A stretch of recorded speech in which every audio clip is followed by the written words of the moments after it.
I'm Randal Weidenaar, and I'm here with Justin Fike.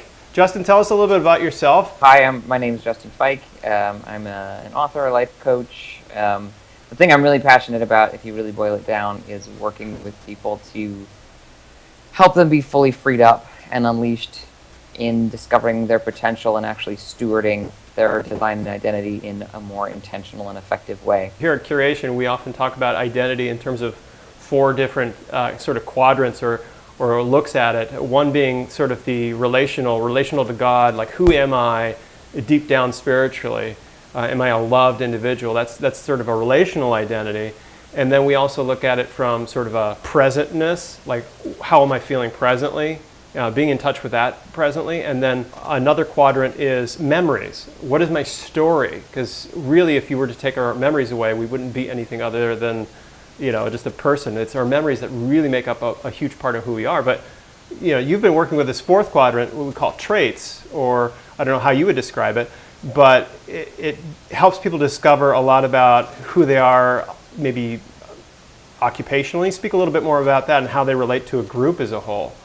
Well, the word that we use a lot of times to describe, we talk about wiring, in that sense of like, if you take a machine or something, or a computer even, and you pull it apart, what's on the inside, a lot of it's been sort of purposefully created to achieve an outcome, right? It's the wires and piping that get the energy from one point to another point. If you go out to a parking lot in front of a store, you could walk down the row and look at a whole bunch of cars that are all parked there, and you may not have actually, you probably weren't in the design meeting where that car was thought up, and the engineers who were working on it were like, what are we going to create here? But just by looking at the end result, you could infer a lot of things about the purpose that they had in mind for that car. But you could look at a vehicle and say, well, it's about big, it has sliding doors and a lot of seat room.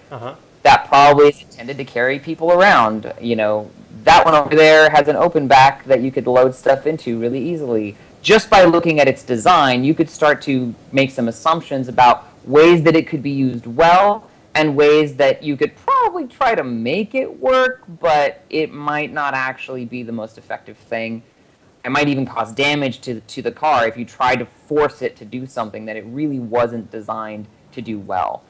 As we start to, if we are working from the assumption that we were each intentionally created by a God who knew us intimately before we were formed in our mother's womb, which is what Psalms 139 says, and that he had some things in mind when he did that, then if we start looking into that design and we get some clarity about what those pieces are and how he put us together, from that we can then start actually confidently making some conclusions about things that we will be fit for, and like what kinds of effective things we could be going and living out of in our life. And a lot of times I see a lot of coaches and things like that just really impressing on people. Find out who you are and just live out of that.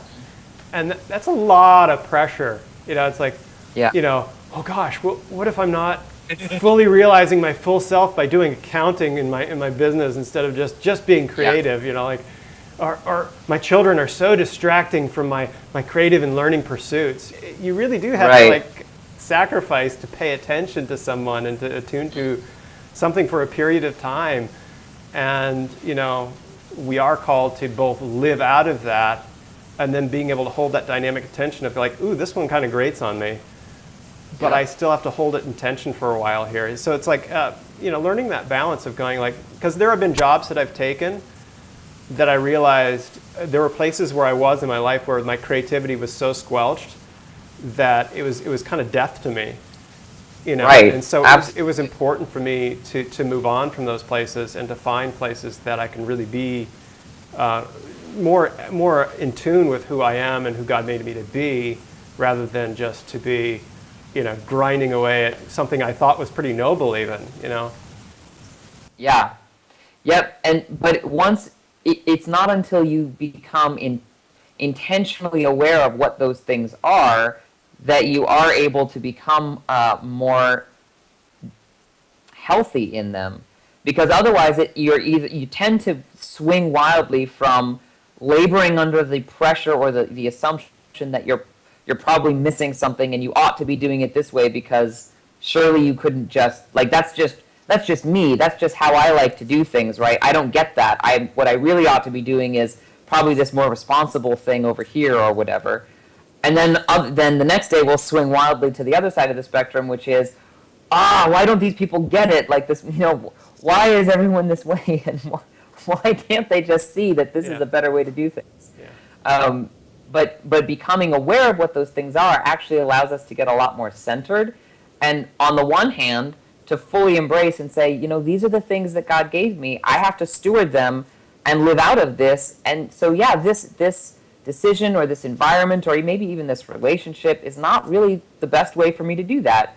But then on the other side to say, and now that I see that, I get to participate in the incredible privilege of living sacrificially towards other people and choosing not to insist on, well, it has to be my way all the time in every moment of my life, because I'm aware of those things, so I can choose to lay them down in a moment where that's what God's indicating is the right thing to do, or you're clear that that's what's needed for the situation. Yeah, so it doesn't just work on an individualistic level, like, gee, I know who I am, but obviously we need to live in a real world, and there's a dynamic of life that we interact all the time, and so this is really seeing who I am and seeing who others are. It's like, like a hyper vision that we can realize and begin to see the true landscape of who people are and who everyone is in connection to one another. Mm-hmm. So absolutely, it's a great dynamic that we can really celebrate. So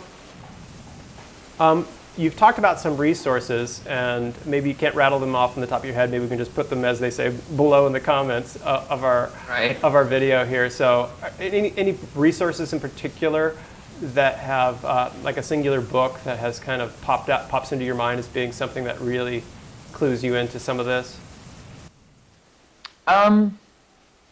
It's a little difficult to name a single source because human nature is so complex. Yeah, but maybe a few or one that just pops into your mind. Fields, but yeah, it's a sort of an older book. It's a little hard to find, but it's called "Do What You Are." It's a book that was written kind of in the mid-90s, but it's taking the Myers-Briggs personality system and extrapolating from that to help you think about work and career. There's actually another one that gets at parenting. So there's a couple of different books that have, I think it's called Parent by Design or something like that. Anyway, there's several different books centered around the Myers-Briggs system. And for me personally, I have found the Myers-Briggs and the MBTI, the Myers-Briggs Type Indicator, to be the most helpful single source of just, if you want to do one thing to start to understand who you are, and in the sense of how do you process your experiences, how do you make decisions, and how do you relate to other people, and how do other people do that as well, in a way where you can learn to quickly recognize those indicators and kind of adjust and adapt and not be thrown off so much. It's probably the single most useful of all of those, of all the systems that I've seen for working at personality distillation. Okay. There's a lot of really good ones. There's also a really good book called Positive Intelligence by an author named Shirzad Shamin. His website, Positive Intelligence, is also really good. But he kind of comes at this from a slightly different angle, he helps you look at what he calls a set of saboteurs, which are kind of thought processes that we all sort of carry with us that are kind of limiting perspectives. Yeah. So the assessment, you can take the test on his website, and it's a pretty good, simple way of, it explains the concept really well, and the results that you get back are really clearly laid out, so it's easy to understand. But the book does a pretty good job, especially like the preface in the first 2 chapters, do a really good job of kind of laying out a fairly well-described way of understanding kind of mental health and growing in and maturing in your own sense of self over time. So it's also kind of a good starting point to think about some of those things. All of that stuff has to do with more like the personality distillation side of things. Mm-hmm. And so, like I said, that tends to be, for someone who hasn't really maybe has not thought this way before, and this is sort of a new topic or a new way of thinking, I think that's a pretty good place to start, because it gives us some, it's a more tangible area of design and sort of traits like you were talking about to get started with working at and learning about yourself. Also, the Destiny Discovery Quest course, you can go to the website destinydiscoveryquest.com and find out if it's an event-based thing, but it's a pretty good, like, comprehensive thing that walks you through. We're going to look at dreams, we're going to look at core values, we're going to go look at, like, significant moments in your life and what can you extrapolate from that in terms of information about your design and purpose. So if this is something you'd really like to dig into, going to one of those events is a really great way to kind of get a large crash course in that mode of thinking and get a lot of information out of that all at once. Awesome. Well, we really appreciate your input and your insights, and thanks for sharing your time with us. Feel free to subscribe to our videos so we can get more great videos, and support our videos so we can do more videos like this. Thanks for Curation, and we'll be looking forward to seeing you some more. See you later, Justin. We want to delve more deeply into the matters of the heart. So if you want to grow and learn more about life, you've come to the right place.